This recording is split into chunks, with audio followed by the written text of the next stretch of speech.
चंद्रशेखर आजाद जी की विचारधारा को प्रचार कर रहे हैं।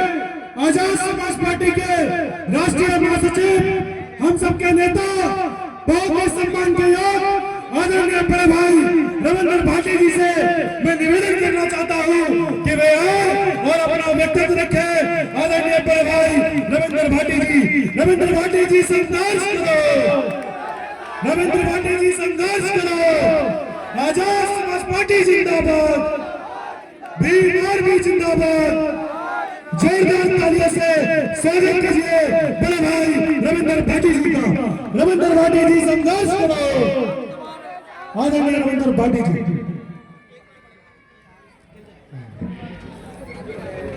सब बैठ जाओ, सभी लोग अपना हस्ताक्षर कर ले। आप लोग बैठ जाओ, बैठ जाओ, सभी लोग नीचे बैठ जाओ। सभी को क्रांतिकारी जय भीम। आवाज जितनी आनी चाहिए बाबा साहब और काशीराम साहब के अनुयायी, काशीराम साहब को मानने वाले लोग, बाबा साहब को मानने वाले लोग इतने कमजोर नहीं है कि उनकी जय भीम उत्तर प्रदेश के मुख्यमंत्री के कानों तक ना जाए। सभी को क्रांतिकारी जय भीम। ये पीछे बैठे वाले शायद कम मानते हैं, ऐसा मत करो भाई। सभी को क्रांतिकारी जय भीम। मंच वाले भी शांत है कुछ। सभी का बहुत बहुत धन्यवाद, बहुत बहुत आभार। सबसे पहले सभी को गणतंत्र दिवस की बहुत बहुत शुभकामनाएं, बहुत बहुत बधाई। पूरे देश में करोड़ों लोगों के हृदय सम्राट, संविधान निर्माता बाबा साहब के चरणों में नमन और वंदन करते हुए, मान्यवर काशीराम साहब के चरणों में नमन और वंदन करते हुए, आरक्षण के जनक छत्रपति साहू जी को नमन और वंदन करते हुए, ज्योतिबा फूले जी को नमन और वंदन करते हुए, मां सावित्री बाई को नमन और वंदन करते हुए, डॉक्टर अब्दुल कलाम जी को नमन करते हुए और गुजर सम्राट वीर भोज जी को नमन करते हुए आज इस कार्यक्रम के जो आयोजन कर रहे हैं, सबसे पहले उनको दिल की गहराइयों से बहुत बहुत बधाई, बहुत बहुत शुभकामनाएं। इस ऐतिहासिक प्रोग्राम के लिए जिन युवा साथियों ने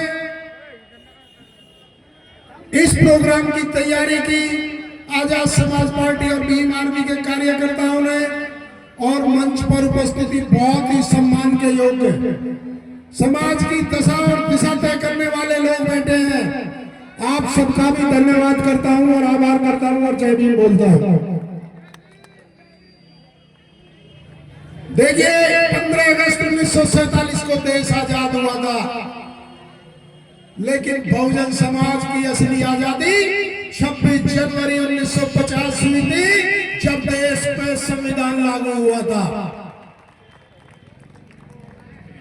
क्योंकि बहुत सारे साथी आगरा में शुरू से ये हमारे बहुजन समाज का गढ़ रहा है, और यहाँ बाबा साहब और काशीराम साहब को मानने वाले लोग हैं, यहाँ चंद्रशेखर भाई को प्यार करने वाले लोग हैं।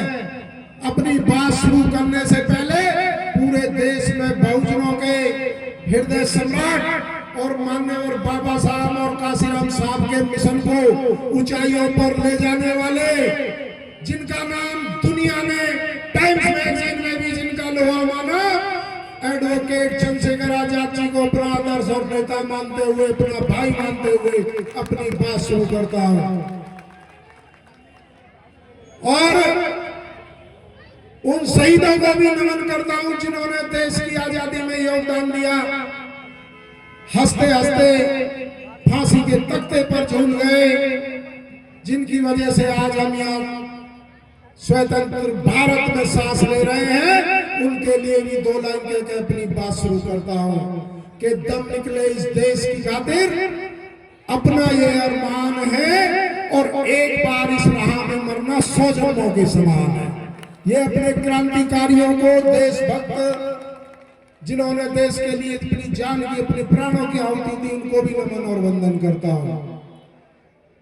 साथियों, क्योंकि ये 76वां गणतंत्र दिवस है और हमारे साथियों ने बहुजन समाज की दशा, बहुजन समाज की 76 साल बाद क्या स्थिति है उसके बारे में विचार गोष्ठी भी रखी है। उसके बारे में मैं कहना चाहता हूं, यदि न्याय की बात की जाए, बहुजन समाज के लोगों पे आए दिन देश के 76 साल आजादी के बाद भी अन्याय होते हैं। घोड़ी पर बैठने पर बरात नहीं निकलने दी जाती है, मटकी पर छूने पर हत्या की जाती है, मूछ रखने पर हत्या की जाती है और बहनों के साथ अपराध किए जाते हैं और थाने में रिपोर्ट भी नहीं लिखी जाती। ये आज 76 साल बाद भी बहुजन समाज के लिए न्याय है। देश की बड़ी आबादी आज न्याय से उसको वंचित रखा जाता है। यदि कहीं पे कोई घटना हो जाती है और यदि वो हाईलाइट ना हो तो बहुत सारी एफआईआर भी दर्ज नहीं होती है। ये स्थिति आज है। लेकिन कहीं देश में बहुजनों के नायक बब्बर शेर चंद्रशेखर भाई की वजह से, कहीं आजाद समाज पार्टी भीम आर्मी के कार्यकर्ताओं के संघर्ष की वजह से एफआईआर दर्ज हो जाती है और अपराधी जेल में चला जाता है। लेकिन ये न्याय इतना महंगा है कि बहुजन समाज के लोगों को यदि 20-20 साल कोर्टों के चक्कर काटने पड़ जाए तो वो न्याय नहीं मिल पाता। किसी महापुरुष ने कहा है कि देरी से मिला हुआ न्याय भी अन्याय है। यदि कोर्ट में 20 साल चक्कर काटने के बाद न्याय मिला तो वो न्याय नहीं है। और यदि सुप्रीम कोर्ट चले जाए बौद्ध जी तो एक वकील 3 से 4 लाख रुपए एक दिन की फीस ले लेता है। बहुजन समाज के लोग कहां से इतना पैसा उनको देंगे? तो बहुजन समाज आज भी न्याय से कहीं ना कहीं वंचित रहा जा रहा है। और यदि बात की जाए रोटी कपड़ा और मकान की, देश की एक बड़ी आबादी 85% आबादी आप दिल्ली में जाते होंगे देखते होंगे पुलों के नीचे सोते हैं, झुग्गियों में नरकीय जीवन जीने पे मजबूर होते हैं। रेलवे पे, पुलों पे, बस स्टैंड पे वो गरीब में ठंड में सड़कों पे सोते हैं। ये देखो कौन लोग हैं, वो बहुजन समाज के ही लोग हैं। आज देश के 76वें गणतंत्र दिवस हम मना रहे हैं, लेकिन आज भी हमारे बहुजन समाज के लिए रोटी कपड़ा और मकान की बुनियादी सुविधाएं भाइयों को नहीं मिल पा रही है। इसलिए मैं कहना चाहता हूं, ये जो देश में सरकार है, प्रदेश में सरकार है, आरक्षण की बात करते हैं। आरक्षण अभी तक इन्होंने दिया ही कहां है? बाबा साहब ने जो संविधान लिखा था जिसमें SC ST OBC के लिए इन्होंने आरक्षण की व्यवस्था की थी, 27% पिछड़ों को मिलेगा और 22.5% SC ST को लोगों को मिलेगा। आज तक वो भी पूरा लागू नहीं हुआ है। आज भी बैकलॉग के पद नहीं भरे गए हैं। यदि फर्स्ट क्लास की बात की जाए, फर्स्ट क्लास के पदों की, प्रथम श्रेणी के पदों की, तो 4 से 5% से ज्यादा इन्होंने अभी आपके बैकलॉग के पदों को भी नहीं भरा है। और दूसरी तरफ इन्होंने आरक्षण को सारे विभाग प्राइवेट कर दिए, सारे विभागों का निजीकरण कर दिया और देश की इतनी बड़ी आबादी, इतने बहुजन समाज को आरक्षण से मुक्त कर दिया, आरक्षण उनका खत्म कर दिया। लेकिन कहीं विरोध नहीं हुआ। क्यों विरोध नहीं हुआ? क्योंकि ये चालाक लोग हैं जो सरकारों में बैठे हैं। इन्होंने सोचा यदि तुम आरक्षण खत्म करोगे तो ये लोग सड़कों पे आ जाएंगे, इन लोगों को जेल में बारी हो जाएगा, इन लोगों की कानून व्यवस्था खराब हो जाएगी। तुम हर विभाग का प्राइवेट कर दो और प्राइवेट कर दोगे तो इनका आरक्षण अपने आप खत्म हो जाएगा। ये इन्होंने पीछे से प्रत्यक्ष रूप से आरक्षण खत्म किया। और बाबा साहब ने कहा था कि मैं कितना ही अच्छा संविधान लिख दूं, कितना ही अच्छा संविधान बना दूं, यदि उसे चलाने वाले हाथ अच्छे नहीं होंगे तो उसका कोई फायदा मेरे लोगों को नहीं मिलने वाला। और बाबा साहब ने यह भी कहा था कि शिक्षित बनो, संगठित रहो, संघर्ष करो। इसलिए मैं कह रहा हूं आपसे मेरे साथियों, बहुजन समाज के लोगों, इकट्ठे हो जाओ। इन संविधान विरोधी लोगों को, इन आरक्षण विरोधी लोगों को, इन लोकतंत्र विरोधी लोगों को सत्ता से हटा दो और अपना बहुजन राज स्थापित करो। आज पूरे देश के अंदर, पूरे देश में यदि कोई इस बात की लड़ाई लड़ रहा है तो भाई चंद्रशेखर आजाद है। यदि कोई संविधान बचाने की लड़ाई लड़ रहा है यदि कोई आरक्षण बचाने की लड़ाई लड़ रहा है, यदि बहनों के सम्मान बचाने की लड़ाई लड़ रहे हैं, तो आजाद समाज पार्टी के राष्ट्रीय अध्यक्ष भीम आर्मी प्रमुख चंद्रशेखर आजाद जी हैं, उनके हाथ मजबूत करो, उनका साथ दो, नहीं तो आपके लिए लड़ने के लिए कोई आपको नहीं मिलेगा। ऐसा भाई आपको दोबारा नहीं मिलेगा जो आपके लिए गोली खाने को तैयार है, आपके लिए जेल जाने को तैयार है, आपके लिए रासुदा लगवाने को तैयार है। जब वो 24 घंटे आपके लिए काम करते हैं तो मैं तो केवल वोट देकर उनको मजबूत करना है। इसलिए मैं कहता हूँ संगठित हो जाओ। और जो बाबा साहब ने कहा है, ये संविधान और आरक्षण पे तो इन्होंने अभी दौरे डाल ही रहे खत्म करने के, ये लोकतंत्र और संविधान भी खत्म हो जाएगा यदि आप संगठित नहीं हुए। मान्यवर साहब ने भी आपको जगाने का प्रयास किया, उन्होंने भी मान्यवर काशीराम साहब ने देश में घूम घूम के बहुजनों को जगाने का काम किया। इसलिए मैं कहना चाहता हूं, जो मान्यवर साहब काशीराम साहब ने बातें कही थी, उन बातों को आपको अमल करना पड़ेगा और एक बार मेरे साथ भी दोहराना पड़ेगा, क्योंकि हमारे लोगों को भूलने की आदत है। हमारे लोग बहुत जल्दी भूल जाते हैं। क्या कहा था मान्यवर साहब ने, बताओ? मान्यवर साहब ने कहा था, वोट हमारा राज तुम्हारा नहीं चलेगा, नहीं चलेगा। एक बार मेरे साथ सारे बैठे हुए मंच वाले साथी भी और जो सामने बैठे बहुजन समाज के सिपाही ये बात दोहराएंगे कि वोट हमारा राज तुम्हारा, जिसकी जितनी संख्या भारी, जिसकी जितनी संख्या भारी, जो बहुजन की बात करेगा, जो बहुजन की बात करेगा, निकले बाहर मैदानों से, निकले बाहर मैदानों से। मान्यवर साहब ने यह भी कहा था कि स्वाभिमानी लोग ही संघर्ष की परिभाषा जानते हैं और जिनका स्वाभिमान मरा है वो समझो वो गुलाम है और जिंदगी अपने कंधों पर जी जाती है और जनाजे दूसरों के कंधों पर उठाए जाते हैं। उन्होंने ये भी कहा था, यदि आप कहीं संघर्ष ना कर पाओ तो विचलित मत होना, केवल अपने महापुरुषों का जीवन संघर्ष पढ़ लेना और यदि आपके रोंगटे खड़े ना हो जाए तो समझना कि आप इस बहुजन समाज की लड़ाई को लड़ सकते हो, मिशन की लड़ाई को लड़ सकते हो, अन्यथा उस किताब को फेंक देना। मान्यवर साहब ने आपको जगाने का काम किया कि 85% SC ST OBC के लोग एक हो जाओ और अपनी ताकत को पहचानो। 10% लोग आपके ऊपर बैठ के आगे आप पर राज करते हैं, फिर आपकी वोट से वो सत्ता में आते हैं और आपके हक और अधिकार छीनते हैं। इसलिए मैं कहता हूं, मान्यवर साहब ने ये भी कहा था कि राजनीति चले न चले, सामाजिक परिवर्तन की गति रुकनी नहीं चाहिए और मुर्दा लोग मिशन नहीं चलाते और जिंदा लोग मिशन रुकने नहीं देते। आप वही जिंदा लोग हो जो आज यहाँ इकट्ठा हुए हो। तो इसलिए मैं कहना चाहता हूँ अपने भाइयों से कि आज पूरे देश के अंदर यदि कोई संविधान बचाने की लड़ाई लड़ रहा है, कोई आरक्षण बचाने की लड़ाई लड़ रहा है, वो लोकतंत्र बचाने की लड़ाई लड़ रहा है, तो वो आजाद समाज पार्टी के राष्ट्रीय अध्यक्ष है, वो एडवोकेट चंद्रशेखर आजाद है, वो आजाद समाज पार्टी और भीम आर्मी के सिपाही हैं। इसलिए दो लाइनें तो आजाद समाज पार्टी और भीम आर्मी के लिए भी मैं पेश करता हूं, क्योंकि आज देश में अन्याय के खिलाफ लड़ने वाला, जुल्म जाति के खिलाफ लड़ने वाला यदि कोई सबसे बड़ा संगठन है तो वो भीम आर्मी है।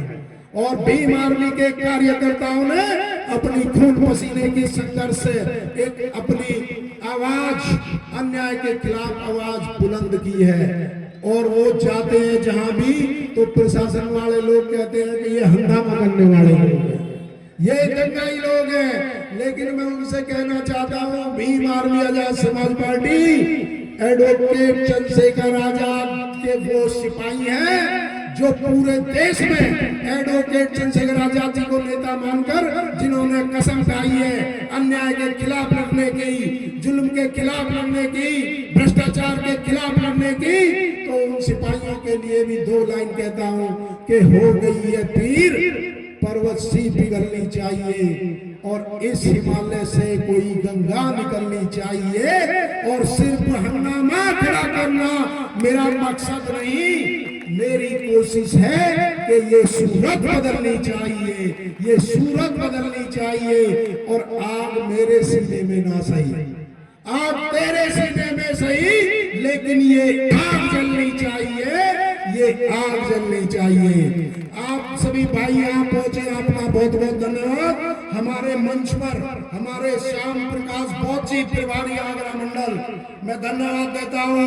राम गोपाल जी का प्रभारी कानपुर मंडल, डॉक्टर सविता सिंह जो प्रदेश सचिव है, हमारे मेयर प्रत्याशी भी आगरा से रही थी, भाई विक्की आजाद वो क्रांतिकारी हमारे नौजवान जो प्रभारी आगरा मंडल से हैं, भाई अनिल करदम जी हमारे प्रभारी आगरा मंडल, भाई रविंद्र पारस जी प्रभारी आगरा मंडल, भाई राजेंद्र कुमार जी प्रभारी आगरा मंडल, मुकेश ठेकेदार जी, मुकेश जाटव जी, MS निमेश जी, संतोष आनंद जी, हमारे ये इजराइल खान जी, शशांक बौद्ध इस जिले के जिलाध्यक्ष आगरा के हमारे नौजवान साथी एडवोकेट सानू कुरैशी, महानगर अध्यक्ष जी सिद्धार्थ गौतम जी, सविता जी, रामपाल जी, और हमारे प्रदेश संगठन मंत्री मैं बोल चुका हूं, उनका बहुत बहुत सम्मान करते हुए जो हमारे जिले के प्रभारी बघेल साहब हैं, हमारे सतीश संगम जी हैं, मनोहर राजपूत जी, कोट सिंह बाबू जी, महानगर अध्यक्ष ज्ञानू कुरैशी जी, रवि सागर जी, इसराज प्रधान जी, बबलू महापौर जी, प्रदेश कार्यकारिणी सदस्य, और हमारे रिंकू सेठ जी, दिलीप सागर जी, हर्ष आर्य जी, जावेद कुरैशी जी, और हमारे राजेंद्र प्रजापति जी, सचिन केन जी, सौरभ दयाल जी, रंजीत सोनी जी, भूप सिंह करदम जी, भूपेंद्र कुशवाहा जी, भूप सिंह जी, सोनू मंगेल जी, आकाश गौतम जी, डॉक्टर पुष्पेंद्र यादव, अर्जुन दिवाकर, चौधरी भगत सिंह जी, प्रमोद वाल्मीकि जी, दीपू नागर जी, अरुण भारती जी, संदीप जैन जी, मनीष बौन जी, और जिन भाइयों ने आज आजाद समाज पार्टी की सदस्यता ग्रहण ली है, उनका भी आजाद समाज पार्टी में बहुत बहुत स्वागत है। हमारे गुर्जर समाज के लोगों ने, हमारे वाल्मीकि समाज के लोगों ने, हमारे ईसाई समाज के लोगों ने, और हमारे सैन समाज के लोगों ने, जिन लोगों ने भी आज हमारी आजाद समाज पार्टी और भीम आर्मी की सदस्यता ली है, मैं आपको विश्वास दिलाता हूं कि ये पार्टी नहीं, एक संगठन नहीं, एक विचारधारा है। आजाद समाज पार्टी एक सोच है, और जो पूरे देश में समतामूलक समाज की स्थापना करने के लिए, व्यवस्था परिवर्तन की लड़ाई के लिए, न्याय के लिए, सामाजिक न्याय के लिए, ये पार्टी एक पार्टी के साथ साथ एक सोच भी है।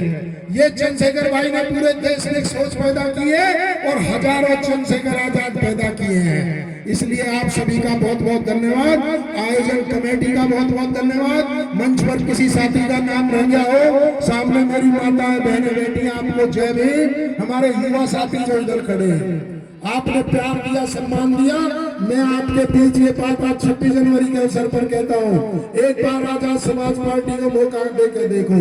हम बिना सत्ता में रहते हुए भी आपकी लड़ाई लड़ते हैं, सड़क से सदन तक। सड़कों पर पूरे देश में आजाद समाज पार्टी भीम आर्मी लड़ती है, और सदन के अंदर हमारे राष्ट्रीय अध्यक्ष जी एडवोकेट चंद्रशेखर आजाद जी लड़ाई लड़ते हैं। हम यदि आपने एक बार बहुजनों को मौका दे दिया, भाई चंद्रशेखर आजाद जी को इस प्रदेश की मुख्यमंत्री पद तक पहुंचा दिया, अभी कोई आपकी तरफ देख नहीं पाता। इस दिन वो मुख्यमंत्री बनेंगे, कोई आपकी तरफ जुल्म ज्यादती नहीं करेगा, कोई आपके हक अधिकार नहीं छीनेगा, कोई आपकी नौकरी नहीं छीनेगा, कोई आपके सम्मान के साथ खिलवाड़ नहीं करेगा।